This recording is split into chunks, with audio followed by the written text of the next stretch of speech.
लहान मुलांना त्यांचं आवडीचं काही दिलं तर ते आपल्या हाताने खातात आणि ते एन्जॉय करत खातात. तसंच आमच्या पिल्लूलासुद्धा अंडा खायला खूप आवडते, म्हणून तिला सकाळी नाश्त्यामध्ये 2 अंडेच बॉईल करून दिले होते.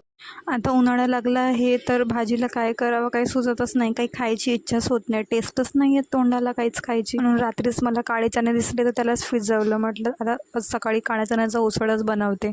थोडासा मसालासुद्धा लावला होता काळ्या चण्यासाठी आणि मग पटकन असं पोळी बनवून घेतली. चमचमीत अशी भाजीसुद्धा रेडीच होती.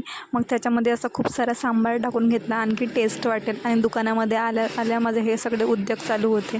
छान दिसतं हे ना, मी कमेंटमध्ये मला नक्की सांगा. आणि आम्हाला जायचं होतं पिल्लूच्या ॲडमिशनसाठी, तिथं नर्सरीमध्ये ॲडमिशन करायचं होतं, म्हणूनच आमची धावपळ चालू होती. स्कूलचा इतका मोठा ग्राउंड बघून पिल्लूला काही राहत नव्हतं, ते इकडे तिकडे सारखे पळत होते. तिला इतकं मस्त वाटत होतं ना हे सगळं, ते खूप एन्जॉय करत होती. ॲडमिशन तर झालं नाही, पण मंडेला जाऊ आम्ही ॲडमिशन करायला. भूक खूप लागली होती म्हणून पहिले दुकानामध्ये येऊन पिल्लूला जेवण दिलं आणि आमचं इथं स्टडी करतच जेवण चालू आहे. चला बाय. व्हिडिओ आवडला असेल तर नक्की लाईक आणि सबस्क्राईब करा.